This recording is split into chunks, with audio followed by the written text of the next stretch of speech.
Empty spaces, what are we living for?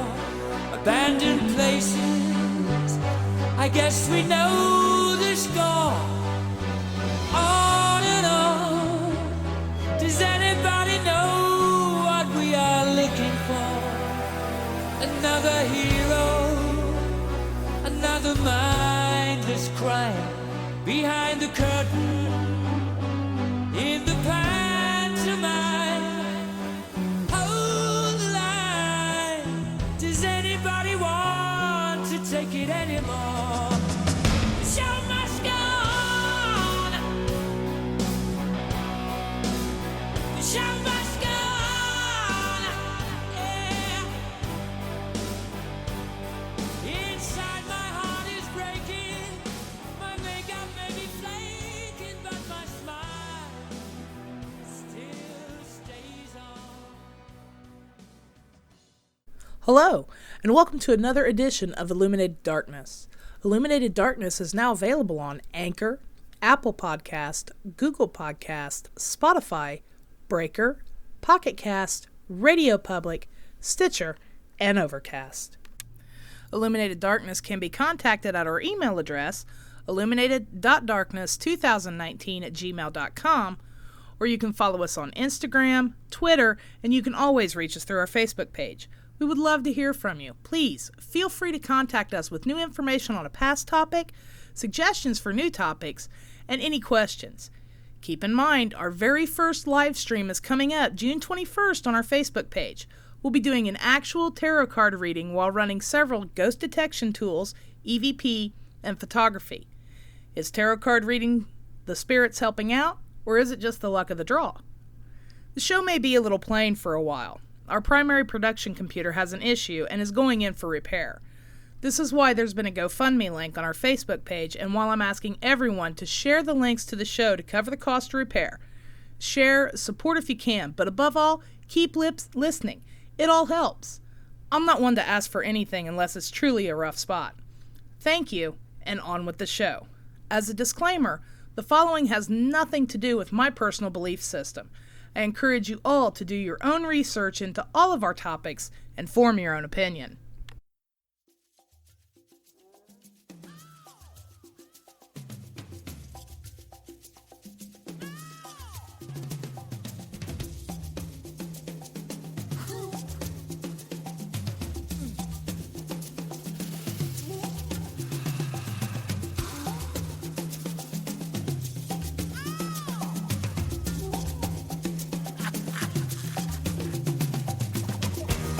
Allow me to introduce myself.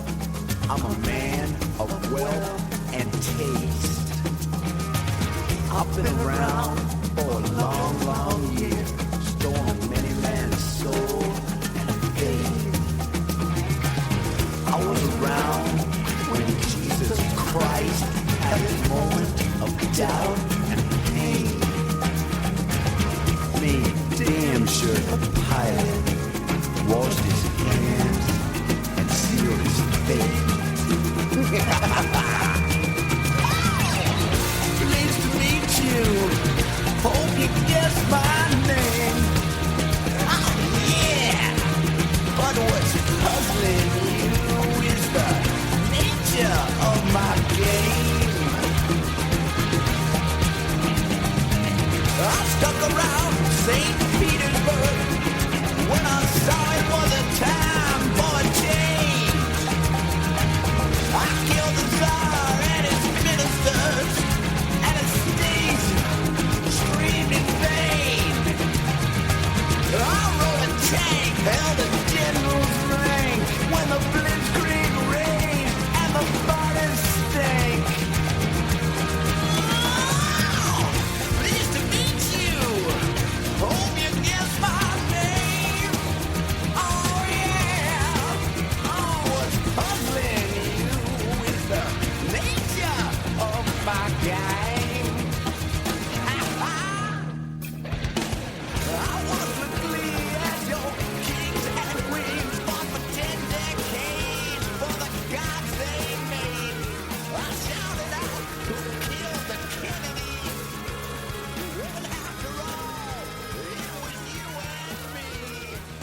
They say the devil is in the details.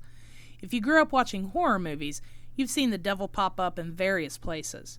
Movies such as The Exorcist, The Amityville Horror, The Exorcism of Emily Rose, The Last Exorcism, The Rite, The Vatican Tapes, The Possession, Constantine, The Conjuring, the Insidious series, Sinister, The Shining, Rosemary's Baby, Devil, Fallen, the Paranormal Activity series, and Deliver Us from Evil. All exposed us to the possibility of the spirits attempting to live again in a human body that they have possessed. Possession is defined as the state of having, owning, or controlling something. Demonic possession is defined as the belief where individuals are possessed by malevolent supernatural beings, commonly referred to as demons or devils. Spiritual possession is the belief that aliens, animals, demons, gods, or spirits can take control of the human body. The concept of spirit possession exists in pretty much any religion in the world. It's just not limited to Christianity, Buddhism, Haitian voodoo, Wicca, Hinduism, Islam, Southeast Asian, and African traditions. Basically, take a look at any religious faith, and you'll find possession and exorcism as an almost common practice. What is our obsession with the supposed demonic? We flock to the aforementioned movies. We never miss episodes of A Haunting, Paranormal Witness, My Ghost Story, The Exorcist Files, The Demon Files, Amish Haunting, and My Haunted House. We keep up on and get excited about new seasons and reruns of American Horror Story, Charmed, Supernatural, Lucifer, Dark Shadows, Midnight Texas, True Blood, The Vampire Diaries, and The X-Files. Where is the line between fantasy and reality on the paranormal? Do we ever truly find it? Lucifer mortus diabolus, nec Deus nec archangelus.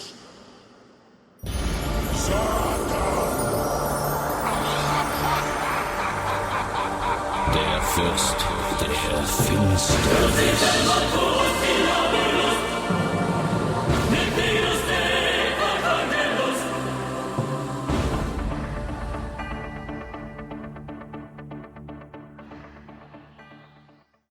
Since 2018, there have been scattered news reports that the Vatican is seeing a rise in claims of demonic possession. And just recently, I shared a news story on our page that the Vatican was opening up their classes on exorcism and possession to all branches of religion. Are these actual cases of possession, or are they cases of mental illness that the faithful think are cases of possession? Now keep in mind, some religious practices use spirit possession as part of the ritual for the followers. Spirit possession is common in Haitian voodoo. Practitioners call it being ridden by the spirit. Now, commonly, when we hear voodoo, we think of black magic, zombies, and sticking pins into little dolls to get revenge on those who have wronged us. Thanks to Hollywood, we picture an old woman from Haiti, Jamaica, the Dominican Republic, with a heavily accented voice, dressed all in white, telling someone their future, giving them a charm bag full of herbs and who knows what to ward off evil spirits, bring good luck, what have you. But is that all of the story? When we look at the two types of possession, both seem to be the same as to how they present and how they are looked at. Initially, both are examined as mental illness. But once mental illness has been ruled out, it can then be seen as possession.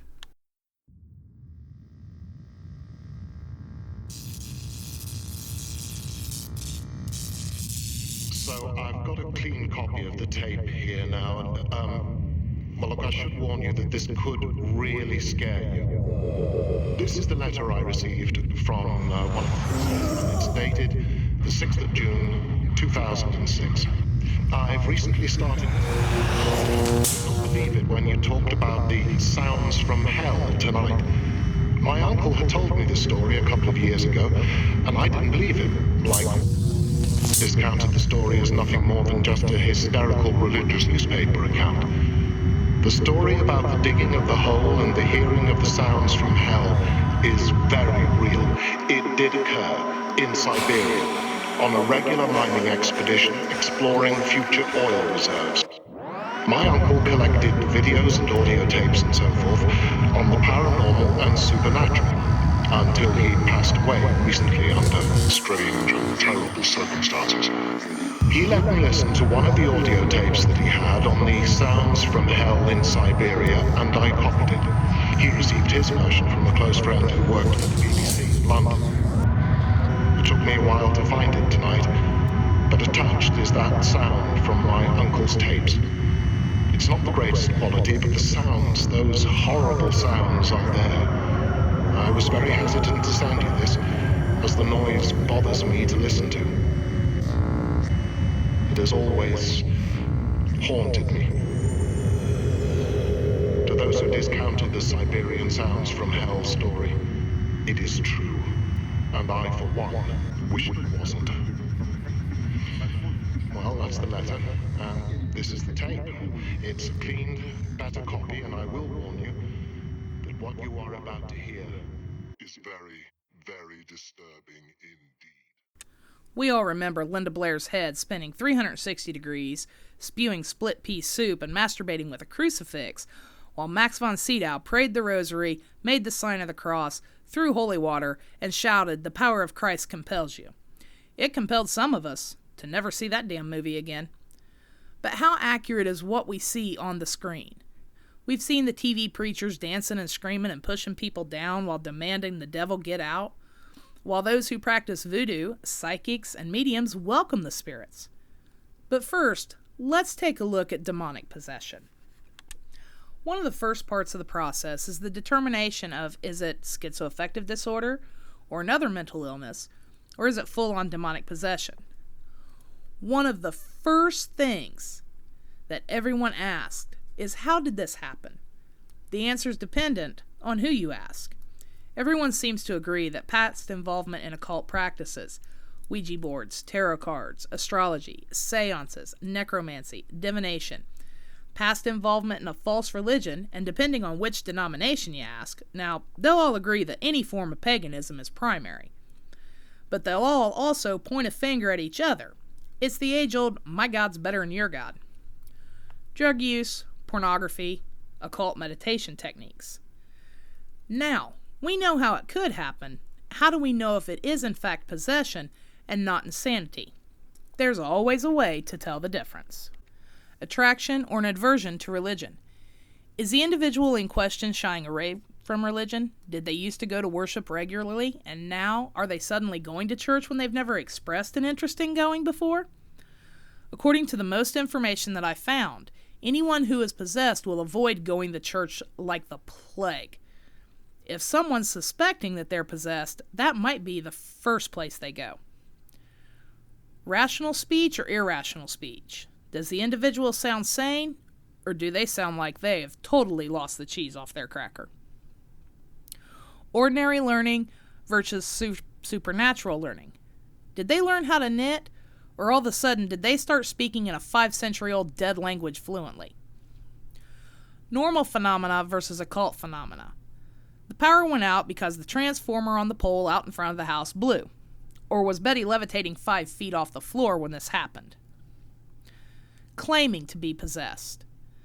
According to the information, a demon will not come right out and say, "Hi, I'm here." It's not going to admit it's possessing someone's body. Demons depend on secrecy to remain in their host body. Effects of treatment. If medication worked, and therapy, it's a pretty good bet the individual was not possessed. If faith and the local priest spent hours with them and all hell broke loose while they were talking, it's a pretty safe bet they were possessed.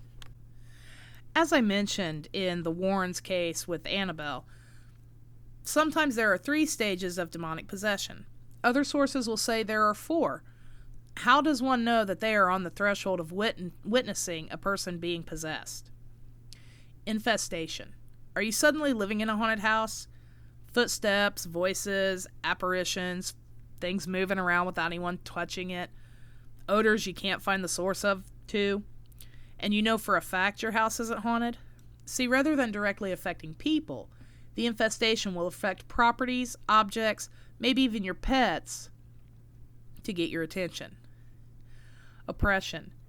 Now you or someone in your house has unexplained bruises and scratches. There are nightmares and other sleep disturbances. frequent and severe illness, major depression and or anxiety, severe financial, employment, or relationship issues. Granted, these are everyday things that will happen in everyone's life from one time to another. But is everything happening all at once and one right after the other? Obsession. Are you or someone in your home suddenly having a hard time functioning in everyday life because your constant thought is on supernatural activity? A constant strong fear that something evil is going to take over your life. Thoughts of suicide constantly for you or the member of your household. And are you no longer sleeping? Possession. Contrary to popular belief, possession is not the diabolical entity entering and taking over the soul. The afflicted person's free will is never removed. However, it is so severely compromised. In a possession event, a person is so physically, emotionally, mentally, and spiritually broken and drained by the goings-on in the first 3 steps that the diabolical spirit is able to take the occasional control over the individual's actions. Now the victim has gone through the 4 stages of possession. But how do you know they are actually possessed and not suffering mental illness? Superhuman strength. Can your 100-pound brother now choke slam an NFL linebacker without breaking a sweat or having to catch his breath? Speaking in a language that the individual has no knowledge of. Your best friend has a hard enough time speaking English. Now he's carrying on full-blown conversations in Aramaic. Inordinate aversion to holy objects. Someone took the crucifix from over the door and hid it in a drawer, and your cousin is suddenly no longer wearing great-grandpa's crucifix he was given for graduation. And you found him in the bathroom going after his beloved cross tattoo that he got in college with an X-Acto knife. Knowledge of events or facts the victim could not possibly know. Your sister's suddenly talking about the Holy Inquisition like she was there and saw it all firsthand, and you know for a fact she flunked history and has never set foot inside a church. At this point, who should be contacted? In all honesty, you're going to have to contact a religious official. It's a pretty safe bet that medication and hospitalization is only going to piss them off even further. Now that we have determined that the individual in question is in fact possessed by a diabolical entity, what's the next step? You've contacted the church and they're willing to help, but there are other steps that are going to need to be taken first. Believe it or not, it's a very selective process as to who receives an actual exorcism and who's more than likely going to receive a white hug myself jacket and a trip to the hospital. In order to receive an actual exorcism, like we've seen in movies such as The Exorcist and The Exorcism of Emily Rose, the Catholic Church would need to be contacted. The priest will look at the case. You may be asked to submit test results from blood work, MRIs, CT scans, EEGs, and EKGs. You may be asked to submit to mental evaluations and cognitive diagnostic testing. Once it's been determined that these events are not being caused by a medical issue or a mental health issue, the priest will seek permission from the church. The permission may be granted for the full ritual, a trimmed-down version of the ritual, or prayers for the afflicted individual to be delivered from the clutches of the diabolical entity. The question always comes up, I don't belong to a church. Can I do it myself? You can actually Google exorcism, and there are actual websites out there that will tell you how to do it step by step. However, Illuminated Darkness highly recommends that you do not look to Google for help. Seek medical attention. Make sure it's not an illness. Contact your local mental health office. Make sure that you're of sound mind. After all of this is verified that you are healthy both mentally and physically, but still feel that something is going on, please contact someone for your spiritual health. It doesn't have to be a church. It can be a Native American shaman. It can be a voodoo priestess. If you're practicing a faith that is not mainstream and is pagan, please contact someone from your faith to help you. Now, it's been verified that the individual in question is possessed. Medical tests show no indication of a seizure disorder or tumors growing in the brain. All of the psychological diagnostic tests show that the individual isn't suffering depression, bipolar disorder, schizoaffective disorder, or any other mental disorder. The religious official has determined that this is a diabolical entity, and permission has been given to deliver the individual from this affliction. What happens next? This is all dependent on who you have contacted. A Catholic priest may make the sign of the cross, pray, use holy water and other religious relics in an attempt to drive the demon out. Other faiths may require prayer and baptism, while others may require the laying of hands, speaking in tongues, along with prayer and baptism. Native American and other older pagan religion practices may require smoke, incense, sage, chanting, dancing, name it. While I was doing my research for this topic, I actually located and contacted the exorcist from the Indianapolis Diocese to get more information. Unfortunately, he was unable to meet with me, so I had to go on with what I could find.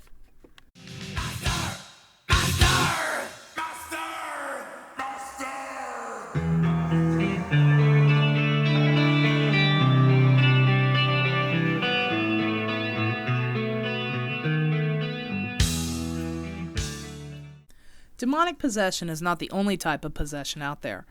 There is also spiritual possession. This takes place when a spirit enters an individual in order to communicate with others. Most of us have seen the Patrick Swayze movie Ghost, and we all remember the classic line uttered by Whoopi Goldberg's character of Oda Mae Brown. "Damn, baby, what'd you do to your hair?" This was spirit possession. This may or may not happen with psychic mediums when they are doing a reading. In this second segment, we will take a look at spirit possession and one of the most known cases in the Midwest. One of the more famous documented cases of spirit possession is from the latter half of the 19th century, involving a 14-year-old Laurency Venom of Waseca, Illinois. The Waseca Wonder, as she became to be known, has been documented in books on spiritualism, and the case has been made into movies. One of the more in-depth looks at the case was provided by Spook TV's The Possessed. In the summer of 1877, Laurency suffered from a series of epileptic fits. When these fits occurred, she would often fall into periods of unconsciousness. When she would awaken, she would tell her family that she had been to heaven and visited her younger brother and sister who had already passed, and that she had seen angels. When her fits became more frequent, doctors told her parents there was nothing more they could do for her, and by January of 1878, it was decided that she should be confined to an insane asylum. Asa B. Roth, a neighbor and devout spiritualist, convinced the family to not send the girl to the asylum, but to call E. Winchester Stevens, a physician and spiritualist. Roth himself was familiar with what Laurency was suffering from. His own daughter Mary had suffered the same symptoms and episodes. E.W. Stevens examined Laurency Venom in 1878. His account was later published in the book The Waseca Wonder. He described Laurency as the most remarkable case of spirit return and manifestation ever recorded in history. In Stevens' account, Venom's character would change suddenly from morose and sullen to mystic and imaginary trances, in which she described joyous trips to heaven and visits with angels.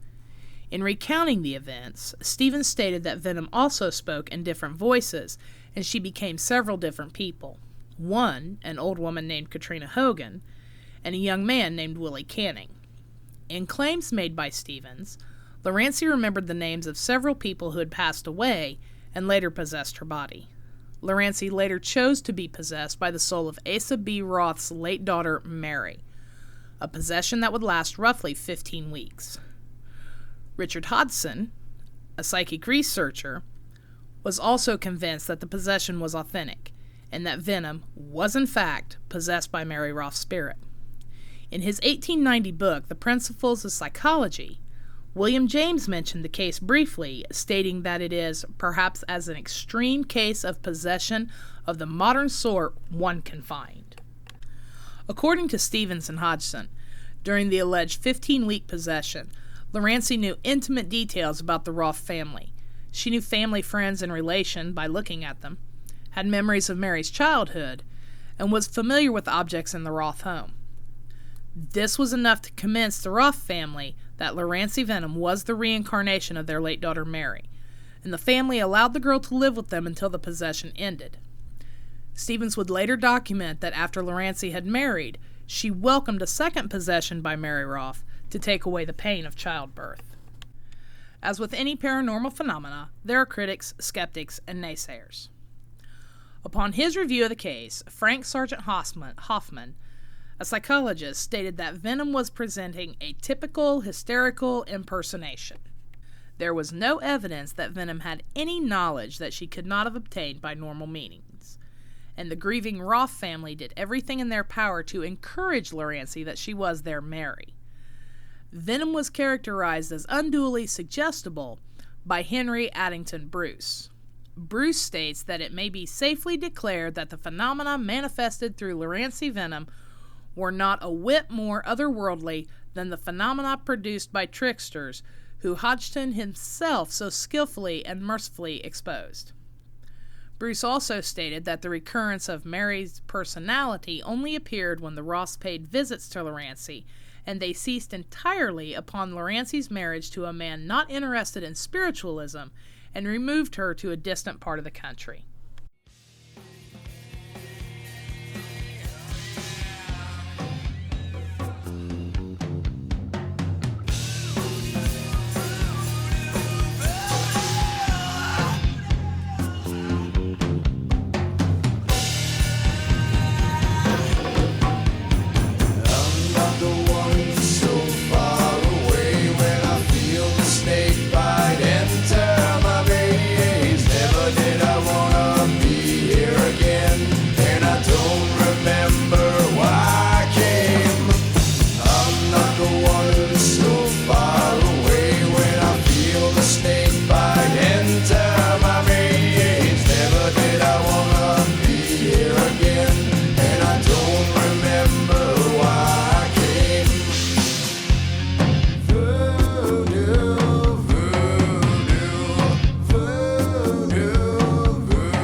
Now, what if I told you that there are people in this world who are ready and willing to go through spirit possession? Sounds insane, doesn't it? After what we've looked at with demonic possession and the case of Lorancy Venom, one may wonder, why would anyone willingly subject themselves to this? To answer this, we need to look no further than the Caribbean. Ready for a little bit of a history lesson? Let's take a little mind trip to the past. When the dark stain of the slave trade was active in the Caribbean islands, primarily Haiti, but also in Cuba, the Dominican Republic, Jamaica, and Puerto Rico, displaced members of the Dahomey, Igbo, and Yoruba tribes brought their gods and traditions with them. Over time, these traditions evolved into what we now call voodoo, Haitian voodoo, and Yoruba. Now, when we hear voodoo, thanks to Hollywood, we see images of zombies and primitive-looking little dolls with pins sticking out of them. And as with any ancient practice, voodoo does have its darker side, and again, thanks to Hollywood's fictionalized and stereotypical ignorance, voodoo has become extremely misunderstood. In April of 2003, by an executive decree by then-President Jean-Bertrand Astride, voodoo was sanctioned as an officially recognized religion in Haiti. Voodoo is the dominant religious practice in Haiti.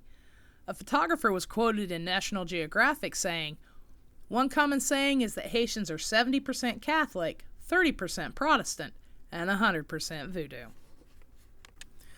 Over time, as voodoo evolved, traditional beliefs were mixed with the predominant Roman Catholic rituals because of the forced religious conversions of the tribes.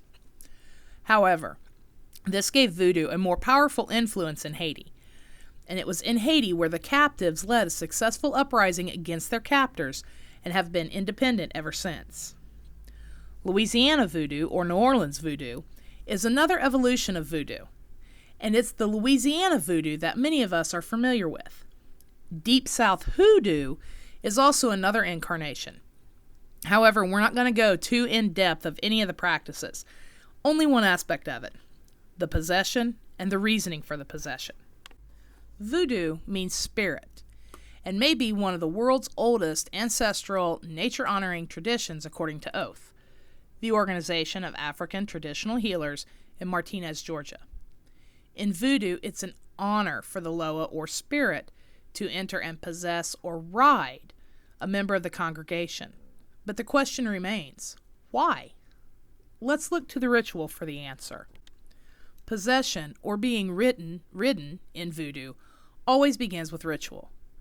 The ritual will begin with an opening Roman Catholic prayer. Then drummers will begin to play and the attendees will begin dancing, keeping up with the rising tempo of the beat. A mambo, or female priestess, or hogun, male priestess, will draw a sacred symbol, or veve, which represents the chosen Loa being invited on the ground in cornmeal. Rum and other offerings are made to the Loa. During the dance, an attendee or several attendees may fall to the ground convulsing. Their mannerisms may change, their facial expressions may change, their movements may change, or they may stop moving altogether. The individual may appear to be in a trance. It is believed that this is the possession. During the ritual, the mambo or hogun will sacrifice a sacred animal, such as a chicken, to the Loa. Now, before you go getting all PETA and holier than thou on me, it is believed that the disembodied spirits become tired, worn down, and weak. The Loa rely on humans essentially to feed them during the rituals. It's not the actual killing of the animal that matters. It's the transferring of the life energy back to the Loa that's important.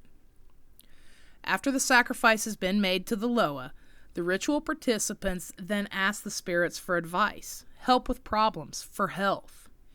It's believed that the Loa communicate prophecies, advice, and warnings while the attendee is possessed. Some messages come through the priest or priestess, while others may come later in a dream or a vision. Each Loa has a distinct personality and identity. They are loving and good, others are demanding, some may be raunchy and sexual, and yet others may be vicious.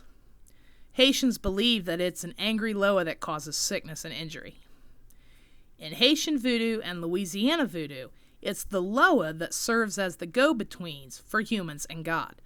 But the Loa are not to be confused with angels or saints, because they are neither.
That's all I have for you today. Thank you for being so patient while I work through the computer issues and getting everything back up and running. Please feel free to share this podcast with everyone. We're available on so many platforms now. Don't forget, June 21st is the night, our live stream tarot card reading to find out if it's spirit intervention or the luck of the draw. Please join us again next time as we take a trip into the unknown. And as always, keep your eyes and your mind open and try to stay out of the darkness.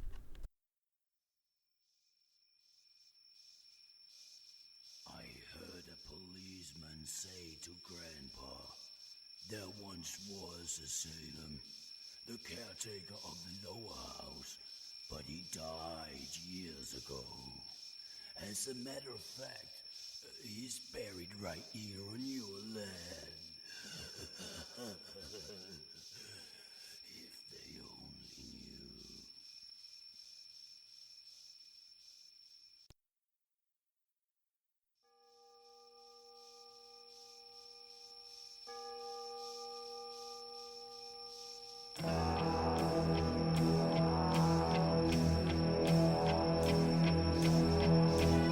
The lower house and the old voodoo burial ground are still standing in all their glory.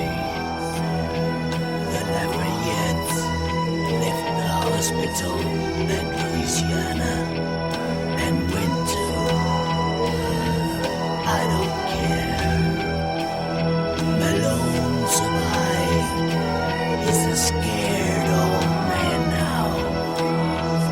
And by the way, my name is Sailor.